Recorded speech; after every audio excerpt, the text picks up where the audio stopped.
Good morning to all of you. कैसे आप सब? आशा करते हैं आप लोग बढ़िया होंगे, स्वस्थ होंगे। तो आज हम लोग पढ़ने वाले हैं पैरामीशियम में पोषण, क्योंकि इसके पिछले क्लास में हम पढ़े हैं कि अमीबा में पोषण कैसे होता है और अमीबा कौन से जीव होती है, किस प्रकार के जीव होते हैं, इसको हम डिटेल से पढ़े हैं। बता दें, आपको पिछले क्लास में बताया था कि अमीबा जो होते हैं कोशिकीय जीव होते हैं, प्राणी संपोषी होते हैं। इसका आकार जो होता है वह क्या होती है? निश्चित नहीं होती है। अमीबा का आकार क्या होता है? निश्चित नहीं होती है। अब निश्चित क्यों नहीं होती है बताया था आपको। तो कुटपाद जो होती है, कुटपादों के बनने और बिगाड़ने के कारण क्या होती है? उसका आकार चेंज होता रहता है।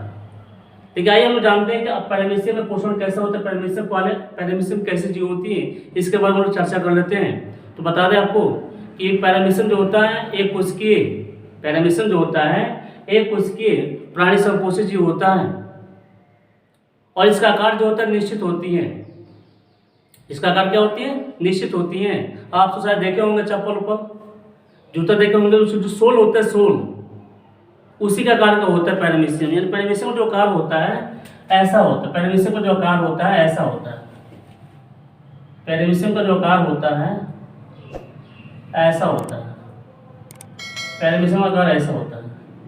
यानी साइटोएस्टोम होता है जो अपना भोजन इसी से ग्रहण करता है। साइटोएस्टोम होता है जो अपने भोजन का इसी से ग्रहण करता है और इसके शरीर में क्या होती है? आपको रोए जिससे रचना पाई जाती है, इसको हम सीलिया कहते हैं। सीलिया की मदद से ही जो पैरामीशियम जो होता है अपना भोजन वगैरह करती है, ग्रहण कर पाते हैं और गति कर पाते हैं। इसी मदद से सब काम करता है। तो यहाँ पे लिखे हैं, उस बात को देखते हैं हम लोग कि यह एक कोशिकीय प्राणी संपोषी जीव है जिसका आकार निश्चित होती है। बताया कि हम पैरामीशियम जो होता है उसका आकार क्या होती है? फिक्स होती है। चप्पल के सोल जो जूता जो सोल होता है, चप्पल होता है, उसके जैसा होता है तथा यह 50 माइक्रोमीटर से लेकर 300 माइक्रोमीटर तक होता है, जो प्रजातियों से प्रजातियों में भिन्न होती है। यहाँ पर लिखे प्रजातियों से प्रजातियों में भिन्न होती है। इसका मतलब क्या हुआ? इसका मतलब यह हुआ कि जो पैरामीशियम में जो जातियाँ होती हैं वो अलग अलग आकार की होती है।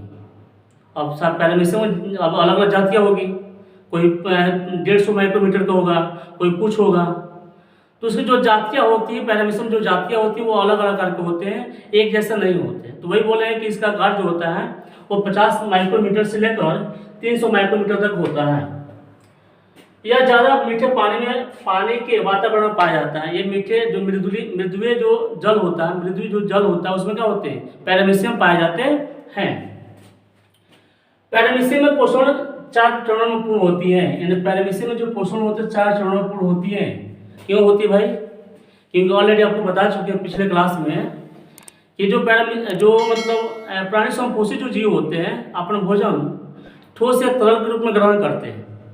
तो उसमें तो मनुष्य भी आएगा। तो मनुष्य क्या करता है? मनुष्य तो एक ही काम करता है ना, अन्न ग्रहण करता है, पाचन करता है, स्वांगीकरण करता है, बहिष्करण करता है।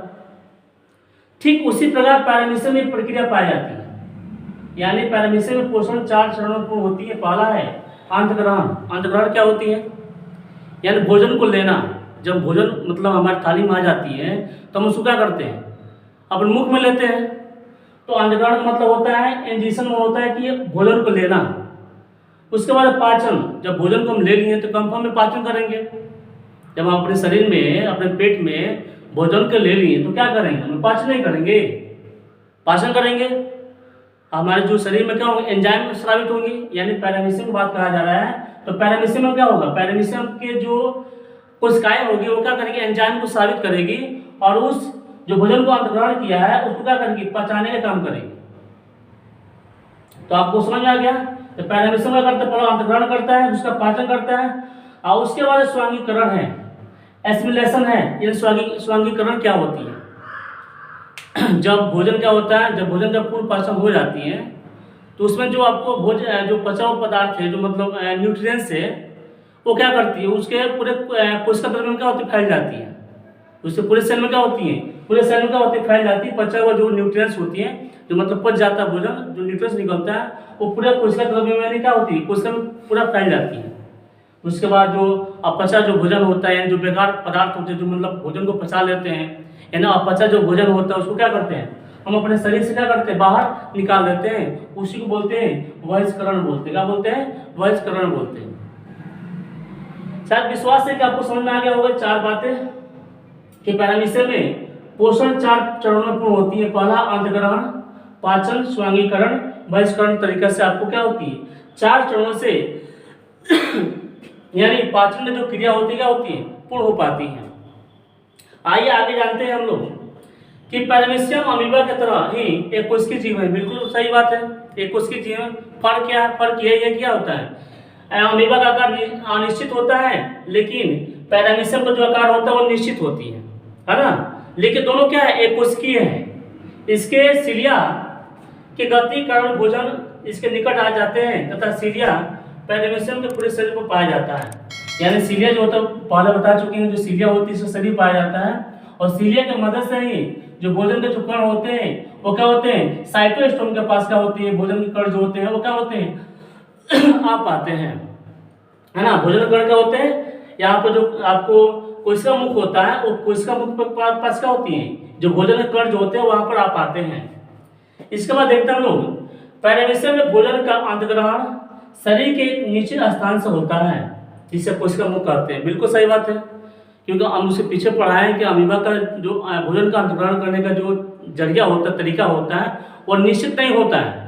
अमीबा अपने शरीर के किसी भी पार्ट से भोजन को अंतग्रहण कर सकते हैं, लेकिन पैरामीशियम में ऐसा प्रक्रिया नहीं पाया जाता। तो आइए हम लोग देखते हैं कि पैरामीशियम में कैसे भोजन का अवशोषण होता है, कैसे उसका स्वांगीकरण होता है, प्रक्रिया देखते हैं। यहाँ पर लिखे हैं, पैरामीशियम भोजन को घेर कर एक भोजन रसदानी निर्माण करता है।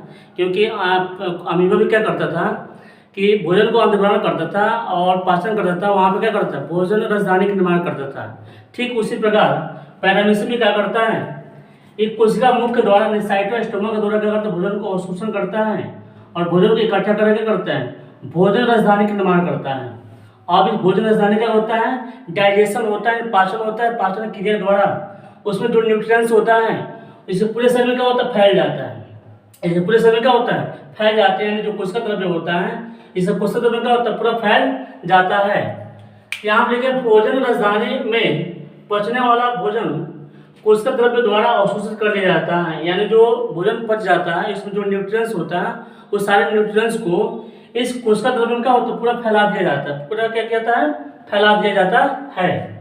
उसके बाद जो इसमें जो अपचा भोजन होता है वो इसके शरीर पर कहीं क्या करता है, छोटा छिद्र बनाता है, और छोटा छिद्र के माध्यम से वो अपचा भोजन क्या करता है, बाहर निकल जाता है। लेकिन ये प्रक्रिया अमीबा में नहीं पाई गई थी। अमीबा हम लोग देखे थे कि इसका जो भोजन का अंतग्रहण की जो प्रक्रिया होती है और बहिष्करण की जो प्रक्रिया होती है वो निश्चित नहीं होती थी।